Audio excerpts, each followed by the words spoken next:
세상에는 수많은 사람들이 이 다양한 일을 하고 살아가고 있습니다. 모두가 자기 일을 하고 살아가는 것 같아 보이지만 이게 영적인 관점에서 보게 되면 절반은 다수는 사탄의 일을 하면서 살고 다수는 또 하나님의 일을 하면서 살아갑니다. 사탄의 일꾼들은 사탄의 일을 하고요, 하나님의 일꾼들은 하나님의 일을 하면서 살아갑니다. 이 사탄의 일꾼들이 교회를 공격하는 일을 많이 합니다. 교회를 공격할 때는 고린도후서 11장에 보면 사탄의 일꾼들도 자기를 의의 일꾼으로 가장하나니 이렇게 말씀합니다. 사탄의 일꾼들이 교회를 공격하고 성도를 공격할 적에는 자기가 의의 일꾼인 것처럼 자기를 가장하고 공격하기도 한다고 말씀합니다.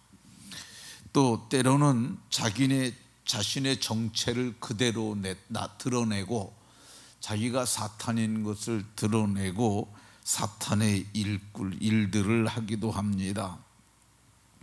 사탄의 일꾼이 자기의 정체를 드러내고 사탄의 일을 어떻게 하느냐, 3절에 보면 이 여러 환난 중에 성도들에게 환난을 가져다 줍니다. 자신들의 권세, 자신들의 힘, 자신들의 모략을 가지고 하나님의 교회를 공격하고 성도를 공격하는 것이죠. 중국이 교회를 많이 핍박했습니다.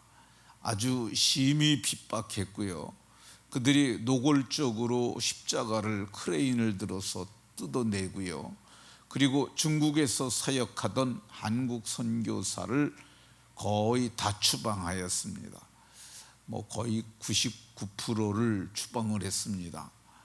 소수가 남아있긴 합니다만은 다 추방했다고 봐도 될 정도로 그렇게 많은 사람들을 추방을 했습니다.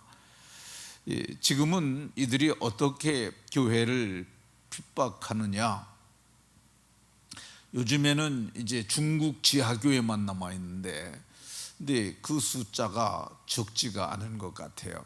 선교사를 다 쫓아냈는데 오히려 또 교회가 성장하는 그런 모습을 보이는 것 같습니다. 그러니까 그 중국의 공산당 중에서 아주 지식이 많은 사람들을 이용해서 성경을 왜곡해서 성경을 출판한다고 합니다. 그 대표적인 예 중에 하나가 음행하다가 현장에서 잡힌 여자 사건과 같은 걸 보면은 바리새인과 사두개인이 예수님에게 현장에서 간음하던 여자를 붙잡아 가지고 옵니다. 그리고 모세는 이런 간음하는 여자를 돌로 쳐 죽이라고 그랬는데 당신은 어떻게 하겠습니까? 라고 묻습니다. 그 예수님께서 땅에다가 글씨를 쓰십니다. 그랬더니 그들이 계속 예수님께서 물으시니까 일어서 가지고 너희 중에 죄 없는 자가 돌로 치라고 이렇게 말씀합니다. 그리고 또 땅에 엎드려서 글을 쓰세요. 그런데 그 글을 읽어보던 사람들이 노인으로부터 젊은이에 이르기까지 모두 다 떠나갑니다. 그리고 예수님과 그 여자만 남아요. 그러니까 예수님께서 그 여자에게 말씀하시기를, 이제 여자여, 너를 고발하던 사람들이 어디 갔느냐 그랬더니 너를 정죄한 자가 없느냐 그랬더니 주여 없습니다 그랬더니 예수님이 나도 너를 정죄하지 아니하노니 가서 다시는 죄를 범치 마라. 이게 정당한 성경의 번역이죠. 그 성경이 이렇게 기록했는데, 중국이 이번에 새로 번역한 그 공산당에서 번역해서 내는 성경은 예수님이 그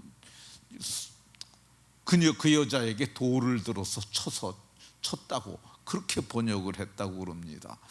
그러니까 그게 성경을 갖다가 이게 부분 해가지고 굉장히 많은 부분을 왜곡을 하고 있다고 그래요.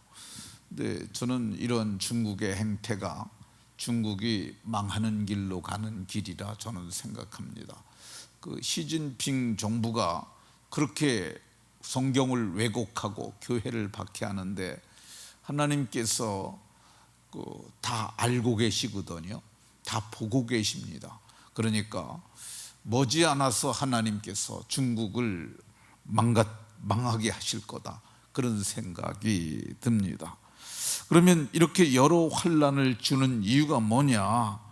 이 3절에 보니까 환난 중에 흔들리지 않게 하렴이라 그러는데, 사탄이 환난을 주는 이유는 뭐냐? 성도를 흔드는 거야. 베드로에게도 주님께서 사탄이 너를 키질하듯이 까불 거라고 말씀하셨잖아요. 그러니까 사탄은 우리를 흔들어요. 그래서 믿음에서 떨어지게 하려고 하는 것을 볼 수가 있습니다. 그러니까 사탄이 우리를 흔들려는 것을 알고 그들에 의해서 흔들리면 안 됩니다. 더욱 견고하게 말씀을 붙잡고 하나님의 뜻을 행할 때 우리가 사탄을 능히 이기게 됩니다. 그러면 여러 환난 중에 사탄이 여러 환난을 주고 저들을 흔드는데, 이것이 사탄이 자기 뜻대로 그렇게 하는 것이냐? 아닙니다. 성경을 보면은 이 4절에 우리가 너희와 함께 있을 때에 장차 받을 환난을 너희에게 미리 말하였는데 과연 그렇게 됐다고 얘기를 합니다. 그러니까 이게 다 하나님의 경륜 안에 있는 거죠. 하나님께서 저들이 이 사탄의 일꾼들이 그 데살로니가 교회에 환난을 줄 것을 미리 알고 미리 말하였다고 이렇게 말씀합니다. 그러니까 하나님이 허락하니까 하나님의 경륜 안에서 그들이 그렇게 하는 겁니다. 욥기를 보면은 욥기에 어느 날 하나님의 아들들이 섰고 사탄도 그 앞에 서 있었다고 그럽니다. 하나님이 사탄에게 묻습니다. 너 어디 갔다 왔느냐? 그랬더니 제가 세상을 두루두루 다녀왔습니다. 그러면 네가 내 종 욥도 유의하여 보았느냐? 그와 같이 순전하고 정직하고 하나님을 악에서 떠난 하나님을 경외하는 자가 없느니라. 그랬더니 그가 말하기를 어찌 욥이 그러하겠습니까? 하나님께서 그의 모든 산업을 산울타리로 두르시니까 그가 그런 것 아니겠습니까?